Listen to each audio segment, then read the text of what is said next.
Mientras las computadoras se vuelven un producto ganador en el Reino Unido, dos empresas pelean por supremacía, o sencillamente para sobrevivir. La primera atacó el mercado con la computadora más barata y popular que el continente había visto, y para mantenerse en la pelea, sus rivales se vieron forzados a desarrollar su propio microprocesador. Y al probar su primer prototipo, hacen un descubrimiento. Habían diseñado uno de los procesadores más eficientes jamás vistos.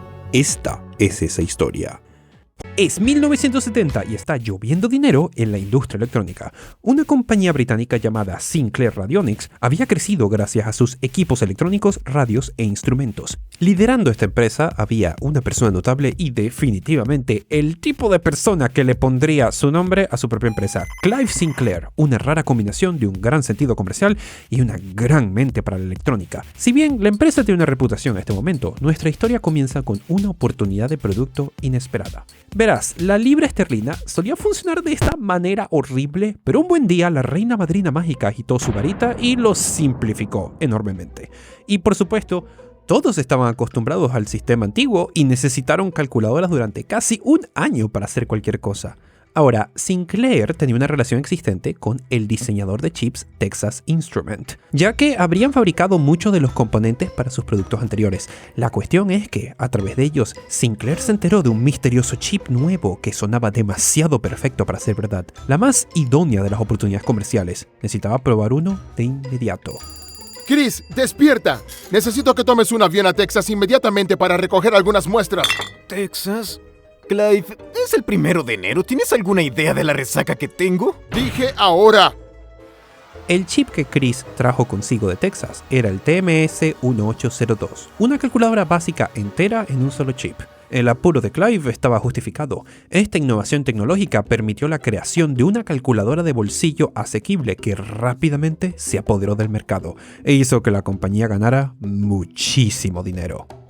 Lamentablemente, esta suerte no duraría. Poco después, las marcas japonesas se apoderaron del mercado de las calculadoras con mejores precios, y la compañía Sinclair trató de recuperarse con una serie de productos poco exitosos, y fue tan grave la situación que la compañía se dio a la quiebra, requiriendo que el gobierno del Reino Unido interviniese y comprara más del 70% de ella, solo para mantenerla a flote. Clive Sinclair no era el tipo de persona que tomaba fácilmente sugerencias o instrucciones de otros, especialmente del gobierno, por lo que esto se vino abajo inmediatamente. El cierre era inevitable y él lo sabía. En secreto, formó una empresa fantasma para continuar con algunos de sus proyectos lejos del escrutinio del gobierno. Y por supuesto, fue Chris Curry a quien puso a cargo de esta compañía secreta para poner las cosas en marcha antes de que Clive pudiera volver y retomar el control. Con el fin de recaudar capital, la empresa secreta fabricó una serie de productos que podrían hacerse a partir de componentes excedentes de las calculadoras que tenían disponibles. Pero quizás el más interesante para nuestra historia fue un kit para que la gente armara una simple computadora programable hecha de 14 chips diferentes llamado el Microcomputer Kit 14, MK14. ¿Es un kit? Para que la gente pueda construir una simple computadora propia. ¿Vamos a vender tantos de estos? ¿Eso es todo?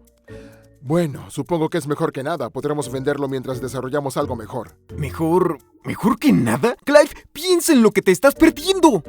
Frustrado, Chris eventualmente conocería a un austríaco que había ido a Cambridge para hacer un doctorado de física llamado Hermann Hauser, quien estaba de acuerdo con su visión del futuro. Juntos decidieron que Chris abandonaría a Sinclair para formar su propia empresa de computadoras. Pero claro, hacer una empresa de computadoras es más fácil dicho que hecho, y su necesidad más crítica eran trabajadores talentosos, ingenieros con talento que pudieran transformar sus ideas en productos. Y para suerte de ellos, Hermann sabía exactamente dónde estaba el mejor grupo de talentos, el instituto legendario que es la Universidad de Cambridge. Y dentro de esta universidad había un club específico que era de particular interés para ellos, el Cambridge University Processor Group, una sociedad de nerds fascinados con el prometedor mundo de los procesadores y la revolución de las computadoras domésticas. Después de preguntar, le presentaron a los estudiantes más talentosos del grupo, un estudiante de doctorado llamado Steve Ferber y un estudiante sorprendentemente joven, la única e inigualable Sophie Wilson. Ferber estaba sumergido en su doctorado en aerodinámica y había desarrollado un vasto conocimiento matemático, y Wilson, por su parte, era la maga de la tecnología. Su fascinación por los microprocesadores había comenzado después de que algunos amigos le comentaran sobre un microprocesador sorprendentemente barato que acababa de salir al mercado, el MOS 6502. Y si tienes curiosidad, tenemos un video completo sobre la historia de este chip.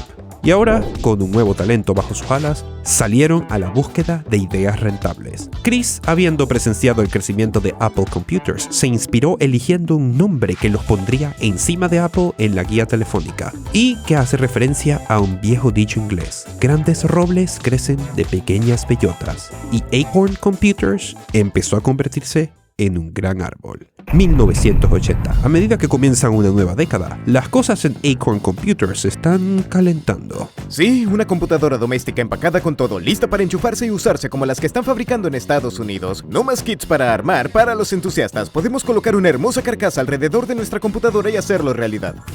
¿Una carcasa? Chris, ¿cómo demonios vamos a financiar esto? No tenemos el dinero para ese nivel de producción. No te preocupes, haremos tomaremos unas buenas fotos, pondremos un anuncio de página completa en la mejor revista de electrónica del país y a la gente le encantará tanto que nos enviarán cheques para preórdenes. Tendremos los fondos para la producción en un santiamén. Y aunque Hauser tenía dudas, el creciente mercado de computadoras en el Reino Unido le encantó. Y pronto consiguieron los fondos para hacer el Acorn Atom, una computadora doméstica completamente prefabricada y empacada, diseñada en torno al MOS 6502 predilecto de Wilson y potenciada por Acorn Basic, un intérprete muy poderoso para el lenguaje de programación BASIC que la propia Wilson había programado, y con características adicionales como capacidades de red y habilidades de mezclar código de máquina con instrucciones de BASIC. Era en muchos aspectos superior al Microsoft BASIC, en el que la mayoría de la industria llegaría a depender. Y a pesar de que el Atom tuvo un éxito modesto, el antiguo jefe de Chris, Sinclair, no había estado descansando y les daría una buena competencia. Clive había cambiado de opinión sobre las computadoras domésticas, sin duda debido a las ventas inesperadamente altas del humilde MK14. Además, había notado algo interesante que estaba sucediendo en el mundo de los circuitos integrados. Hace unos años, el inventor del microprocesador y sus colegas se fueron de Intel para diseñar un procesador económico y poderoso, el Zilog Z80. Y sí, también hicimos un video de esta historia si tienes curiosidad. ¡Atención, equipo! Quiero una computadora hecha alrededor de este maravilloso procesador Z80. La necesito lista pronto y la necesito por menos de 100 libras. Sé que esto es una tarea difícil, pero sé que cada uno de ustedes está preparado para el desafío. Y dado que se ejecutará en una Z80, la llamaremos la ZX80. Y la X representará nuestro propio ingrediente secreto. Tú te estarás preguntando, ¿cuál era el ingrediente secreto de Clive? ¿Un diseño muy innovador o un ciclo de desarrollo que raya en el abuso de trabajadores? Tú puedes decidir. Verás, fue Sinclair donde Chris aprendió esta metodología de vender primero y diseñar después. Después de obtener una idea general de lo que la tecnología era capaz de proporcionar en términos de producto, trabajaba en la campaña publicitaria que prometía un conjunto de características y, lo que es más importante, un precio increíblemente accesible. Y luego dependía de los ingenieros y diseñadores trabajar desesperadamente para cumplir de alguna forma los draconianos precios de Sinclair antes de la fecha de lanzamiento que ya habían prometido en el anuncio. Eso sí es presión. Entonces, ¿cómo hicieron que sucediera? El ingeniero jefe Jim Westwood básicamente tomó el CPU Zilog Z80 y 17 chips disponibles en el mercado para implementar la lógica que lo conectaría con el resto de la computadora. Agregó un escaso 1 KB de RAM y 4 KB de ROM que eran suficientes para el sistema operativo, junto con algunas otras decisiones inteligentes de los componentes como un teclado apenas funcional, hizo que su producción fuera muy barata. Gracias a su bajo costo, esta computadora fue más exitosa que la de Chris. Y creerías que eso fue suficiente, pero Clive Sinclair no había terminado de vencer a su ex segundo al mando y tenía un arma secreta adicional casi lista que parecía violar las reglas de la economía, una mejor computadora que sería incluso más barata. Verás, los ingenieros de Sinclair habían descubierto cómo hacerlo imposible. Una de las principales fuentes de costos de la ZX80 era la gran cantidad de chips que usaba, y era imposible simplificar más el diseño sin usar chips hechos a la medida. Si bien los componentes de computadoras en ese entonces eran significativamente más sencillos, fabricar un chip personalizado era una tarea titánica. En los términos más sencillos, un chip personalizado se fabrica aplicando luz a través de una máscara hecha a medida que graba circuitos en una oblea de semiconductores. Fabricar la máscara para cada capa, además de configurar una línea de producción personalizada para el chip, es muy costoso. Entonces, ¿cómo se hace un chip personalizado barato? Eso es lo interesante. No lo harás. Ferranti, una empresa de ingeniería eléctrica del Reino Unido, había perfeccionado recientemente un método ingenioso. Fabricarían un tipo de chip que estuviera hecho con celdas con componentes estándares como transistores y resistencias que serían exactamente las mismas para cada cliente. Y luego permitirían a los clientes diseñar la máscara que conecta esos componentes para hacer un chip semi-personalizado. Y dado que esto significa que solo necesitarían hacer la máscara de la capa de conexión, todo era mucho más barato. Jim Westwood, el ingeniero jefe, había estado trabajando con Ferranti en la posibilidad de diseñar un chip semi-personalizado de este tipo, con el sueño de consolidar masivamente muchos de los circuitos de la ZX80 en un solo componente para reducir el precio. Sin embargo, diseñar las conexiones para el chip semi-personalizado resultó ser un desafío más difícil de lo que esperaba. Bueno, ya está. Me voy por una semana. Tengo mejores cosas que hacer. Novato! El proyecto es tuyo ahora. Buena suerte diseñando el chip. ¿Ah? Espera, ¿qué? ¡Ay! Ahora, imagina la sorpresa de Westwood cuando Allweiser tenía un prototipo completamente funcional listo al él regresar. Al final, el diseño de Allweiser consolidó todos los circuitos en un barato chip semi-personalizado que redujo los costos de manera tan significativa que hizo posible lo imposible. El ZX81 se vendería por menos que el ZX80 original y tendría un sistema operativo vastamente mejorado. Y aunque la ZX81 estaba destinada a ser un gran éxito para la empresa, esta no sería una historia interesante sin algunas consecuencias inesperadas. Porque de vuelta en Acorn, Chris y su equipo trabajaban en su respuesta al hit de Sinclair. El problema es que nadie en el equipo se podía poner de acuerdo en cuál sería su próximo producto. ¿Deberíamos construir estaciones de trabajo? Las computadoras serán revolucionarias en el espacio de trabajo. ¿Estaciones de trabajo? Mira todas las Atoms que vendimos. Deberíamos definitivamente hacer otra computadora doméstica para la gente común. ¿Qué hay de esto? Puedo diseñar una computadora que use 2 microprocesadores. Un microprocesador se conectará al I/O y se venderá como una computadora doméstica. Pero cuando se conecte al segundo microprocesador, se convertirá en una máquina mucho más poderosa que podría usarse como estación de trabajo. ¡Wow! ¿Puedes hacer eso? Y así comenzó el desarrollo del siguiente proyecto. Tomarían la primera mitad de la idea de Sophie y la convertirían en una computadora doméstica con el nombre código Proton, planeando en un futuro vender la otra mitad como una expansión para convertirla en una poderosa estación de trabajo. Pero el cronograma de este proyecto estaba a punto de acortarse radicalmente, gracias a una organización inesperada que cambiaría todo para el país. La BBC, la emisora pública del Reino Unido, estaba produciendo un programa de televisión para educar al público en general acerca de las computadoras. En ese momento no había un sistema operativo unitario. Las computadoras eran un desastre de sistemas incompatibles entre sí con peculiaridades un tanto únicas. Entonces, para que el programa funcionara, la BBC necesitaba una sola computadora insignia sobre la cual centrar el programa. Y esto presentó una oportunidad. Toda la industria informática del Reino Unido entendía lo que esto significaría. Quien obtuviera este jugoso contrato del gobierno tendría millones de libras en publicidad gratuita y millones de computadoras vendidas a escuelas y universidades. Y como puedes imaginarte, las compañías de Chris y Clive eran algunas de las mejores opciones que luchaban por este puesto. Sinclair estaba seguro de que ganaría cuando llamó a la BBC. Había vencido a Chris en precio 2 veces. Su empresa era claramente la opción superior. Sin embargo, su enfoque en precios ultra agresivos, alcanzados por todas las vías posibles, además de su ya complicada relación con el gobierno por su situación previa, significa que el ZX81 no lograría impresionar a los representantes de la BBC. El productor del programa hizo una entrevista para una revista de computadoras en 1982 que lo dejó bastante claro. Hubiese sido muy reacio a que la BBC vendiera algo como la ZX81 de Sinclair, porque es tan limitada. La Sinclair no se puede expandir, es fundamentalmente un producto de consumo desechable. Y Chris olió la oportunidad de volver a vender primero y ejecutar después. Nuestra próxima computadora es exactamente lo que necesitan, con muchas expansiones y puertos, un teclado de alta calidad a alto rendimiento. Podemos adaptar fácilmente nuestra Proton para todo lo que necesite la BBC. ¿Podemos visitar la oficina la próxima semana para verla? ¿La próxima semana? Sí, por supuesto, estaremos preparados. Ahora bien, el problema con esta promesa es que el Proton estaba como mucho en la etapa de ideación, y para convencer al equipo de llevar a cabo la locura de implementar un prototipo en una semana, necesitarían casi un milagro. Pero Hauser tenía una idea de cómo estimular a sus trabajadores, algo que se convertiría en una leyenda dentro de los círculos de historia de la tecnología. Y para contar la historia, pensé que sería apropiado tener a alguien que estuvo allí. Esto fue bastante tarde en las negociaciones con la BBC. Planeaban visitar Acorn el viernes y esa llamada telefónica fue el fin de semana antes de ese viernes. Ni siquiera lo habíamos diseñado. Digo, tenía un diseño en papel para la máquina, pero no un diseño detallado. Entonces Herman llamó a Sophie y le dijo: Hola Wilson, ¿puedes crear un prototipo de la Proton para el final de la semana para que la BBC la revise? ¿Final de semana? ¿Pero estás loco? Eso es imposible. ¡Qué raro! Forber dijo que podía. Espera, ¿él qué? Tal vez sabe algo que yo no. ¿De acuerdo?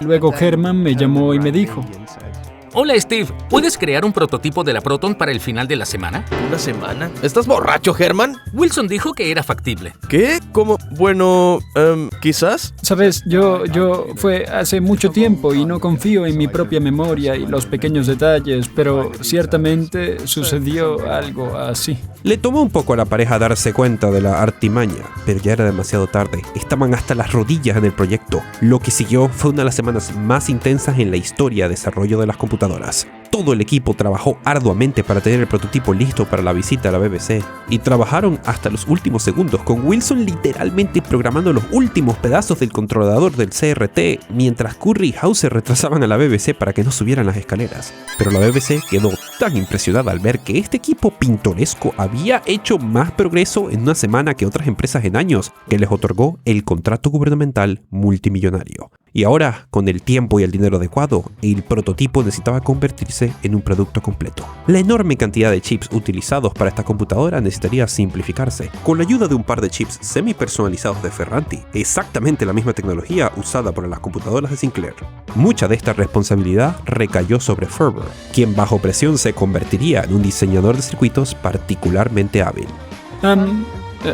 Sí, la BBC Micro se lanzó con dos ULAs frontales, una para el sistema de video y una para la interfaz humana, y la interfaz de disquete, etc. Y el chip de la interfaz serial funcionaba bien, pero el procesador de video que llamábamos BitProc nos dio todo tipo de problemas. Era bastante sensible a la temperatura. El problema era que el procesador de video corría a velocidades bastante cercanas a los límites de la tecnología. Una de las características de la BBC Micro era que funcionaba bien cuando se encendía, pero 10 minutos después se calentaba y empezabas a tener rupturas de píxeles en pantalla debido al procesador de video. Y así fueron salvados por un segundo proveedor de una tecnología similar, VLSI, una empresa estadounidense, utilizando una tecnología de fabricación diferente que era mucho más resistente al sobrecalentamiento, y pronto se convertirían en un poderoso aliado. Todas las piezas estaban en lugar para terminar la nueva computadora que se llamaría la BBC Micro, la computadora oficial del programa educativo de la BBC, que se venderá a millones y se convertirá en una plataforma que enseñará a toda la población del Reino Unido sobre computadoras. Entonces, ¿cómo recibió Clive Sinclair la noticia de haber perdido el contrato a su anterior segundo al cargo? Es seguro decir que Clive no se lo tomó muy bien. No podía creer que había ganado la batalla y perdido la guerra contra su anterior segundo al mando. La ZX81 se vendería muy bien, incluso sin la ayuda del gobierno, pero ya no se trataba sencillamente de algo de ventas. Él prometió, juró que les mostraría cómo hacer un producto superior. Su computadora haría todo lo que la BBC pretendía hacer, lo haría mejor y su empresa lo haría sola. De esta espiral de ira y rencor surgió algo verdaderamente interesante, una computadora llamada la ZX Spectrum. Hacer que este producto sucediera lo suficientemente rápido como para competir con la máquina de la BBC era otro desafío más para el equipo de ingeniería, y así iteraron principalmente en el existente diseño de la ZX81, mejorando cada componente de manera ingeniosa. Se diseñó un nuevo chip Ferranti semi-personalizado para básicamente conectarlo con todo lo demás del sistema y controlar desde la señal de video hasta las entradas del teclado, diseñado a mano, una vez más por Al Weiser, quien en este punto había sido ascendido a ingeniero jefe. Hizo uso de casi todas las celdas y componentes para optimizar el espacio y los costos tanto como fuera posible. La misma CPU Zilog se usó como base, ya que seguía siendo barata, y más importante, Al Weiser y los demás ingenieros la entendían profundamente, lo que les permitió implementar hacks para reducir los pines utilizados de manera inteligente. Pero tal vez uno de los trucos más legendarios tiene que ver con la RAM. Para mejorar la RAM usable, para competir con la computadora de la BBC, la capacidad mínima se incrementó de 1 a 16 kilobytes, con ranuras adicionales para llegar a 48. lo que era muy impresionante para la época. ¿Cómo lograron esto a un precio tan bajo? La respuesta es poco ortodoxa. Verás, estos chips aquí proporcionan los 32K adicionales de memoria, pero en realidad son chips de 64K. ¿Ah? Para ese entonces, el proceso de fabricación de chips de RAM aún estaba mejorando y todavía era frecuente que se produjeran chips defectuosos con la mitad de la memoria plagada de errores. Sinclair llegó a un acuerdo ingenioso con lo que parecía ser dos fabricantes principales, su antiguo socio Texas Instruments y la empresa japonesa Oki Semiconductors, para adquirir estos chips defectuosos a un bajo precio. Y luego la computadora solo usaría la mitad de la memoria que era funcional.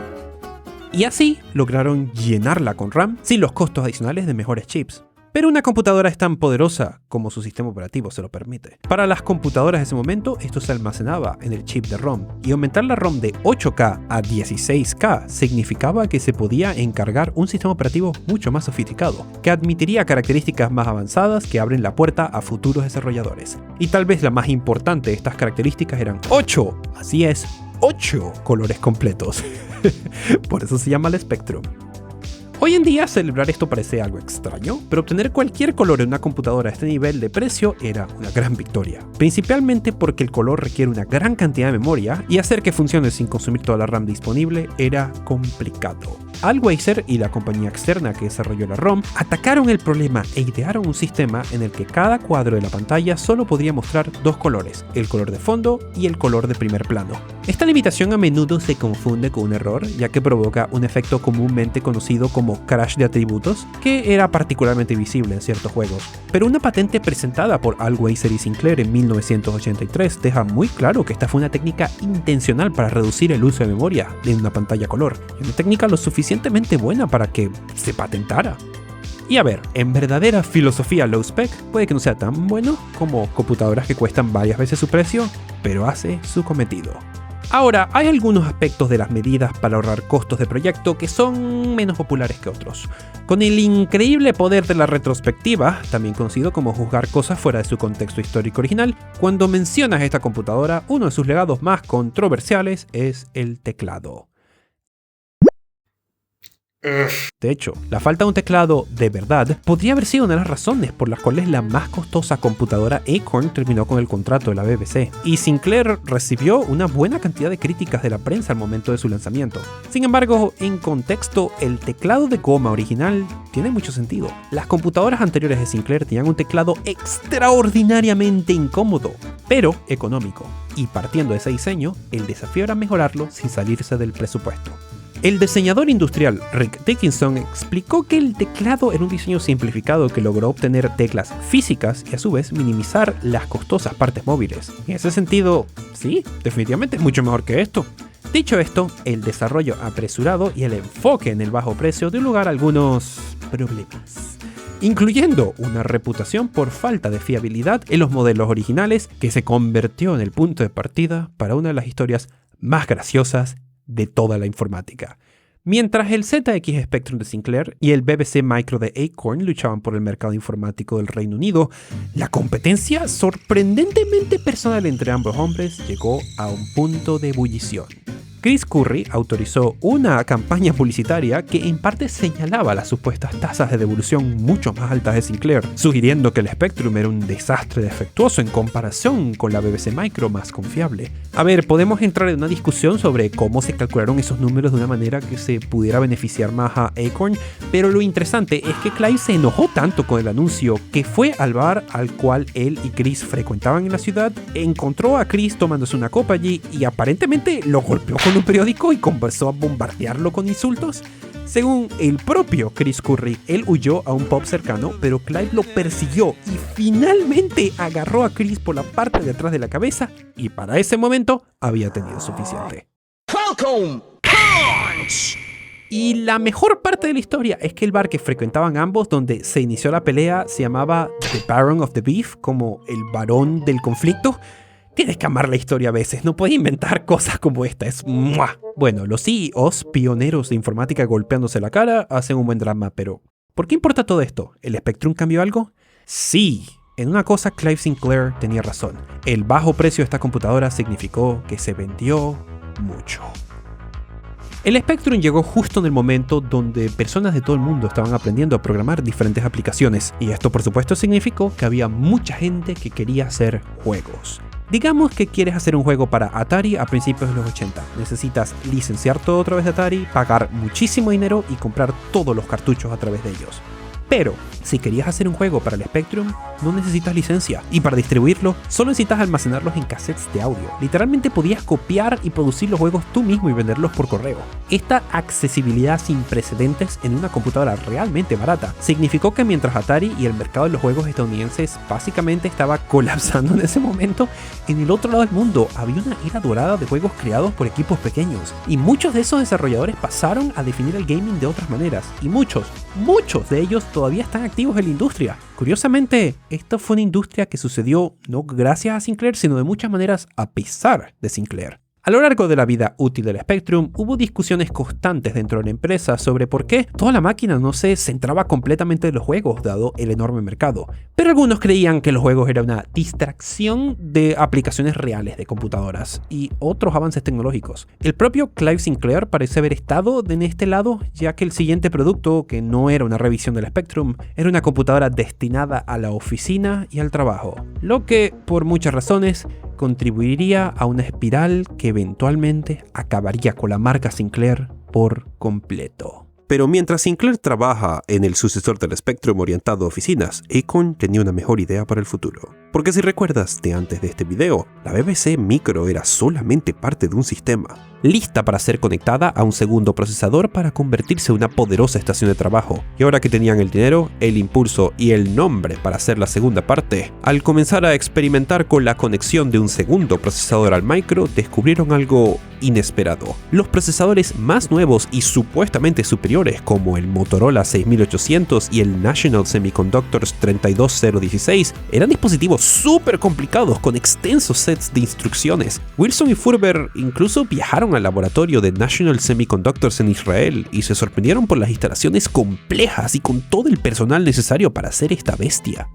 Israel era básicamente lo que esperarías, una gran empresa estadounidense con una estructura gigante y un equipo enorme, pero que tenía problemas recurrentes depurando. Y, sin embargo, las mejoras prácticas que ofrecían en rendimiento fueron mínimas, especialmente en términos de hacer uso de una memoria más rápida. La única prueba que realmente les dio resultados positivos fue otro 6502 funcionando con un reloj más rápido. ¿Estaban pasando algo por alto? Ante este resultado, todas las esperanzas cayeron en un sucesor del 6502. Al Wilson y Furber viajar a Arizona para visitar los laboratorios de Western Digital Center, dirigido por uno de los miembros del equipo de diseño original del 6502, específicamente este tipo de aquí de un video anterior, se sorprendieron al descubrir algo diferente. Sí, eso fue muy interesante. Nosotros fuimos a Phoenix, Arizona, al tal Western Design Center, esperando encontrar las típicas oficinas estadounidenses brillantes con grandes ventanas.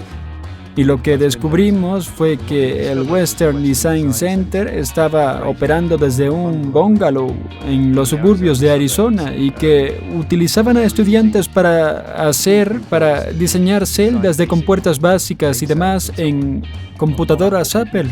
Toda su operación era menos sofisticada que cualquier cosa que tuviera Acorn. Tal vez habían sobreestimado seriamente las capacidades técnicas necesarias para crear un microprocesador simple. Entonces, ¿qué pasaría si pudieran diseñar su propio microprocesador que finalmente lo satisfaciera? Cuando la idea se comunicó al resto del equipo en casa, Hauser se dio cuenta de que recientemente había leído algo que encajaba perfectamente en este problema. ¿Qué es esto? He estado monitoreando documentos y comunicados de prensa provenientes de Berkeley y Stanford sobre un nuevo enfoque de diseño de procesadores. El enfoque era, por supuesto, la computadora con set de instrucciones reducido. La idea de que en lugar de hacer un procesador cada vez más complejo con muchas instrucciones, hacer algo similar con un conjunto más pequeño pero mucho más rápido de instrucciones simples, y luego usar esas instrucciones simples para crear instrucciones más complejas para un diseño más sencillo y rápido. Y las instrucciones más simples significaban un procesador simple que podía ser diseñado por un pequeño equipo.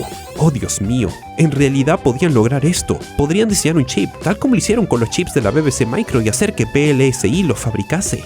Todavía creyendo que se encontrarían con algún obstáculo inevitable, el equipo se puso a diseñar lo que llamarían ARM, Acorn RISC Machine. Sí, eso es absolutamente lo que significaba el acrónimo al principio. Wilson diseñó el set de instrucciones. Quería crear algo poderoso pero simple, y luego Furber implementó estas instrucciones como circuitos, simulando cuidadosamente los resultados con un modelo de referencia programado en 850 líneas de BBC Basic. Sin embargo, se topó con un requisito adicional que presentaba una limitación inesperada. Mira, si queremos tener alguna posibilidad de mantener feliz al mercado educativo, necesitamos reducir el costo tanto como sea posible. ¿Qué quieres decir? Lo que quiero decir es que el chip tiene que entrar en un recubrimiento de plástico de 50 centavos y no puede tener refrigeración adicional costosa. Cualquier otro recubrimiento costará 20 veces más, ¿me entiendes? Furber se sorprendió por el draconiano requisito. Para que el chip funcionara con un recubrimiento de plástico, tendría que producir menos de 1 vatio de energía. Además, las herramientas y modelos que tenían para calcular cuánto calor generaría cada elemento del diseño eran realmente arcaicas e inexactas. Entonces, tendría que estimar y dejar un margen de seguridad considerable. 26 de abril de 1995. Por fin llega el día que todos en la empresa estaban esperando. Las primeras muestras del primer chip ARM habían llegado de VLSI Technologies. Después de solucionar un par de pequeños problemas en la placa de prueba, se enchufa la computadora e inicia ejecutando BBC Basic. La empresa colectivamente contiene la respiración mientras escribe un comando de prueba. El comando se ejecuta y sale el resultado. Hola mundo, soy un ARM. Gritos de victoria retumban en la oficina. Se abre una botella de champán. Funciona. Y corriendo extremadamente bien. Dado los críticos límites de calor, Furber estima que, por definición, también tendría que ser muy eficiente desde el punto de vista energético. Curioso, le conecta un medidor y mide cuánta energía está usando. 0 vatios. ¿Qué? Eso no tiene sentido. Consternado, descubre que la alimentación del procesador ni siquiera estaba conectada. ¿Pero cómo? El procesador inequívocamente funcionaba, así que ¿de dónde estaba sacando la energía? Y aparentemente el chip estaba usando 0 poder, y claramente eso no puede ocurrir. Una pequeña investigación demostró que en realidad no hice la conexión al chip, pero aún así ejecutaba el código felizmente, y la única explicación para esto es que los chips viejos tienen diodos en los pines I/O como protección contra la electroestática, por si caminas por una alfombra de nylon llevando el chip, sea menos probable que se dañe. Y entonces sí había input de chips internos a los 5 voltios, que era el riel positivo. Eso podía alimentar al chip a través de estos diodos de protección, y eso debió ser lo que estaba pasando. El dispositivo era tan extraordinariamente eficiente desde el punto de vista energético, tan más allá de lo que se esperaba del diseño, que funcionaba solo con corriente filtrada. Con un dispositivo tan potente y eficiente en el uso de energía, tal vez podrían aspirar a mucho más que una expansión de la BBC Micro o una computadora de próxima generación. Tal vez podría ser algo más. Pero construir una computadora con este chip súper eficiente tomaría tiempo y dinero, así que Acorn necesitaba sacar otro producto para conseguir fondos. La BBC Micro era bastante costosa debido a todos los chips que utilizaba. Así que el plan era simple: consolidar la mayoría de estos componentes en unas pocas ULAs semi-personalizadas y crear una versión económica del BBC Micro para competir con el Spectrum. Y se llamaría el Acorn Electron. Y con Steve Furber, en ese momento uno de los ingenieros más destacados de la empresa, que también recordarás en un video anterior, diseñando los chips consolidados, la empresa estaba confiada con su éxito futuro. Pero eso no fue lo que pasó. Déjame que te lo explique con sus propias palabras. Creo que fue el 8 de 1983 cuando comenzamos a producir el Electron, pero tuvimos problemas similares con el ULA del Electron a los que tuvimos con la ULA del video de la BBC. Micro tenía 102 chips en la placa principal y creo que el Electron lo redujo a unos 12 o 14. Hicimos eso metiendo casi toda esta clase de componentes lógicos menores en una gran ULA. Y de nuevo, fui en gran parte responsable del diseño de la ULA. Fui extremadamente cuidadoso con el tiempo de diseño de la ULA del Electron, pero aún así tuvimos problemas, y eso significó que efectivamente Acorn perdió el gran mercado potencial de 1983. Todos los problemas se solucionaron en 1984 y el Electron se produjo en grandes cantidades, pero para Navidad de 1984 el mercado había avanzado y por lo tanto Acorn se quedó con creo que $250,000 de Electrons en cajas que tuvieron problemas vendiendo.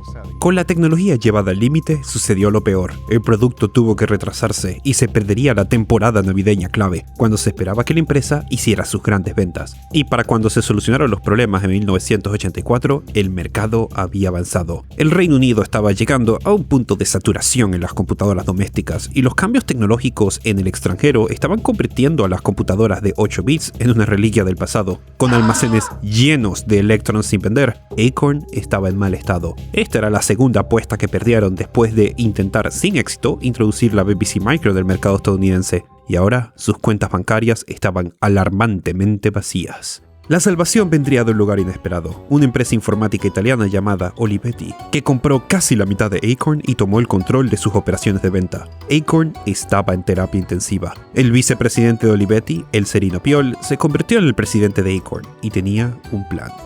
Andando, gente. Lo más importante que deben saber sobre una empresa en nuestra posición es que la reducción de costi puede contribuir a millorar... Siento que estoy siendo cruel. Es bastante claro que yo no estoy en una posición de bromear sobre el acento de otros, pero esto fue tomado directamente de las entrevistas que estoy utilizando como fuente, y hasta el día de hoy, Herman y Chris no tienen la más mínima idea de lo que estaba tratando de decir o cuál era su plan. Es posible que el fundador de Acorn, Herman Hauser, no entendiera las instrucciones del Serino, pero comprendió que debían tomar medidas inmediatas para salvar la tecnología más prometedora que había desarrollado la empresa, el procesador super eficiente ARM. En ese momento, el chip se estaba poniendo en buen uso para producir un grupo de computadoras de próxima generación llamado Archimedes. Pero Hauser sabía que esta tecnología no tenía posibilidades de sobrevivir si se limitaba a una sola empresa, especialmente una moribunda, y tuvo una idea. ¿Y si encontramos un socio para dividir ARM como su propia empresa? ¡Buenísimo! Todo estaba listo para comenzar a buscar otra empresa interesada en cofundar una nueva empresa basada en este microprocesador, lo cual resultó ser difícil. Durante 3 años, Hauser y el Serino hablaron con todos los contactos que tenían en la industria tecnológica, buscando un aliado sin éxito. El Reino Unido no era exactamente conocido como un país de fabricantes de microprocesadores, por lo que la idea fue recibida con bastante escepticismo. Pero, ¿y si un rival pudiese ahora convertirse en un aliado? Apple Computers. Las primeras Apple habían sido durante mucho tiempo una inspiración para Acorn, desde el diseño de sus primeras computadoras hasta literalmente su nombre. Acorn fue elegido como nombre para estar por encima de Apple en la guía telefónica. Sin embargo, Apple Computers estaba pasando por un momento de transición un poco extraño. El ex fundador Steve Jobs había sido expulsado de la empresa y su nuevo líder, un tal John Sculley, trabajaba intensamente para que Apple volviera a la vanguardia de las computadoras, y su visión giraba en torno a un dispositivo muy interesante, el Apple Newton. El Newton fue un intento de innovar al asistente digital personal, que prometía un revolucionario sistema de reconocimiento de escritura a mano. Pero lo importante para hoy es que esta idea requería un procesador muy potente, que pudiese funcionar con una batería. Y por supuesto, recurrieron a la elección obvia, el rey de los procesadores de bajo consumo, AT&T. Sí, la compañía telefónica. En ese momento están desarrollando su propio microprocesador RISC, llamado el Hobbit. Ahora, ¿por qué nunca has oído hablar de él? La respuesta es, porque era terrible. Cada nueva versión que recibió Apple estaba llena de errores, y por más que lo intentaron, AT&T nunca pudo encontrar una manera de reducir el costo de fabricación del procesador para hacerlo viable para un producto de consumo. Pero mientras los ingenieros de Apple trabajaban tratando de descifrar el Hobbit, notaron algo interesante. Uno de los muchos otros chips del Newton era un controlador periférico, pero que también era sorprendentemente capaz por sí solo, y usaba una arquitectura original de una empresa en el Reino Unido, un chip ARM. Cuando se probó un prototipo del procesador ARM como el cerebro principal de Newton, no se encontraron errores. Se tomó la decisión allí mismo. ARM potenciaría al Newton. Hauser había encontrado su socio. Juntos convertirían a ARM en su propia empresa. Apple invertiría $1.5 millones para poseer el 43% del nuevo fabricante de procesadores, y el nombre de la arquitectura cambiaría de Acorn RISC Machine a Advanced RISC Machine. Pero por muy buenas que fueran las noticias, Apple era solo un cliente. Y para que la empresa sobreviviera, necesitaría nuevos clientes y alguien que le guíe para encontrarlos. Y Hauser tenía una recomendación poco convencional para ese papel. Un hombre que terminaría dándole forma a la historia de las empresas tecnológicas de maneras que nadie esperaba. Retrocedamos un poco en el tiempo. Mientras Incorn busca desesperadamente un nuevo microprocesador para su próxima generación de computadoras, una historia que tal vez recuerdes del último video, Hauser visitó una fábrica de Motorola cerca de Glasgow y allí conoció a un cierto vendedor de Motorola llamado Robin Saxby. En el vuelo de regreso a casa desde Glasgow, Robin entra en modo de vendedor por completo, explicando con entusiasmo por qué debería usar chips Motorola a un Hauser que no estaba muy entusiasmado y fingía estar dormido en el avión para que lo dejaran solo. No mucho después, Hauser se encontrará de nuevo con Saxby esquiando en Austria, quien accidentalmente tomó la telecilla con la novia de Hauser y de alguna manera terminó cayendo encima de ella. En ese momento podría haber estado profundamente irritado, pero Hauser pensó que este vendedor encantador era la persona ideal para llevar a cabo el milagro de atraer otras empresas a trabajar con una arquitectura de chip no probada. Pero como CEO de ARM, Saxby haría mucho más. Cuando era vendedor de Motorola, Saxby notó al hablar con los clientes sobre la adaptación de sus diseños a los productos de Motorola, que muchos de ellos posiblemente tenían los medios para producir microprocesadores, pero no tenían el conocimiento o la experiencia para diseñarlos. Durante un programa de competición de lluvia de ideas de la empresa, propuso una idea interesante. ¿Y si hacemos que la división de procesadores de Motorola sea su propia empresa? ¿Qué pasaría si pudiésemos diseñar y licenciar procesadores para que otras compañías lo fabriquen y así eliminar muchos de los problemas que tenemos al establecer costosas fábricas para competir con todos los demás fabricantes de microprocesadores? A medida que pasa el tiempo, la manufactura se hace cada vez más cara y especializada.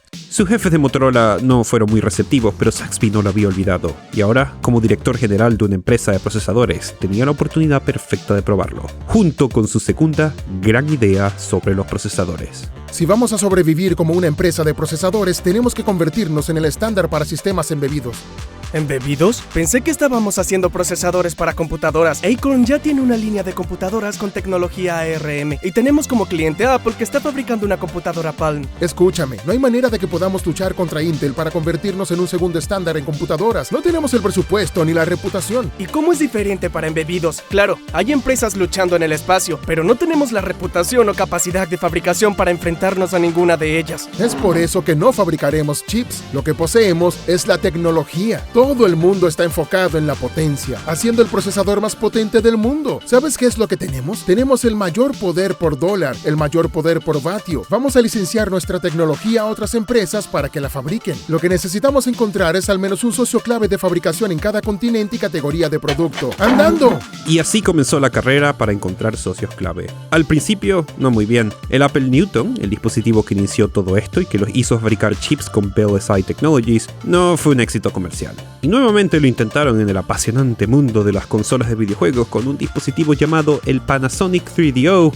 que tampoco llegó a ninguna parte. Una asociación con la empresa estadounidense Rockwell para fabricar procesadores ARM para máquinas de fax tuvo mucho éxito, pero serán sus próximos dos socios los que finalmente convertirían a la empresa en estrellas de la industria. Saxby y uno de sus principales ingenieros, Dave Jagar, se preparan para lo que sería una reunión incómoda con la directiva de ARM. Habían encontrado lo que creían era su gran oportunidad: una licencia a la empresa estadounidense Texas Instrument para crear un procesador ARM para un teléfono móvil.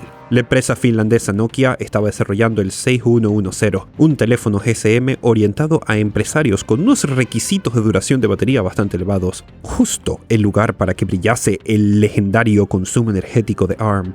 ¿Sabes qué pensamos de esto, Saxby? RISC es un formato de computadoras de próxima generación. ¿Por qué deberíamos gastar más recursos en...? ¿Qué es lo que quieres que hagamos? Se llama set de instrucciones Thumb. Es una forma de hacer que los procesadores ARM funcionen a 16 bits. Correcto. Sí, deseas tomar un procesador de 32 bits y hacerlo de 16 bits por alguna razón. Mira, no hay cómo ganarle a Intel en computadores, pero en dispositivos portátiles con baterías estamos adelantados años a ellos. Pero para entrar necesitamos poder trabajar a 16 bits. Mira, eres el CEO. Bien, hazlo, pero no retrases nuestro progreso en computadoras debido a esto. Estamos atando las condiciones de tus bonos a las ventas en el sector informático. Saxby estuvo de acuerdo. No vería ni un centavo de esos bonos en particular, pero no tenía por qué hacerlo, porque adaptar ARM a dispositivos de 16 bits alimentados por batería resultó ser importante. Por un lado, el Nokia 6110 sería el primero de muchos teléfonos en hacer uso de las propiedades de bajo consumo de energía de ARM y captar el interés del resto de la industria. Y también despertó el interés de otro socio que estaba en proceso de licenciar ARM para fabricar chips. Ese socio era Sharp, la empresa japonesa. Si bien inicialmente habían fabricado algunos de los componentes del Apple Newton, en el proceso habían adquirido cierto interés en la fabricación de este procesador, y fue esta adaptación de 16 bits que lo hizo perfecto para otro proyecto secreto en el que habían estado trabajando y que requería un procesador barato, potente y que no drenara la batería. Un pequeño dispositivo llamado el Game Boy Advance, que estaban desarrollando para Nintendo. Con el Nokia 6110 recién lanzado y el Game Boy de próxima generación en la vía, el mundo finalmente los notó. Saxby había orientado con éxito a ARM para que fuese no un estándar para computadoras, sino para dispositivos móviles. Y cuando la empresa se hizo pública en 1998, el futuro estaba asegurado. Apple pasaría por algunas dificultades que lo verían corto de efectivo, el cual ganarían con la venta de sus acciones de ARM, que habían transformado de su inversión de 1.5 millones a 800 millones de dólares. Suena como un buen negocio, hasta que consideras cuánto habría valido hoy. O peor aún, el hecho de que después del regreso de Steve Jobs, reformaría la empresa a la base de dispositivos alimentados por batería, todos utilizando ARM, y que apostarían gran parte del futuro de la empresa en esta misma arquitectura. Este video es una compilación remasterizada de varios videos anteriores, lo que significa que si quieres más, hay mucho contenido extra que explorar. Esta es la historia de lo que le pasó a Ferranti, la empresa que hizo los chips semi-personalizados. Una historia bastante increíble que tiene que ver con exportaciones de armas en el mercado negro. Y esta es la historia de cómo la BBC Micro falló en su intento de exportar a Estados Unidos, una de las múltiples razones por que la empresa se fue a la quiebra. Y luego está la historia de lo que le pasó a Acorn después de que ARM se separara como una empresa aparte, que resultó en que alguien engañara a la empresa para quitarle millones de dólares de inventario, sin mencionar la entrevista completa con Steve Ferber. Todos estos videos son parte de SideQuest, mi serie de videos bonus que pueden encontrar exclusivamente en Patreon. A ver, todo lo que ven aquí, animaciones 2D, animaciones 3D, todo el trabajo de edición de audio, todo esto es financiado gracias a los Patreon del canal. Y una contribución tan grande requiere las mejores recompensas que pueda conseguir. Así que allí siempre van a tener todos los contenidos extra de SideQuest. Gracias por apoyar este canal en Patreon.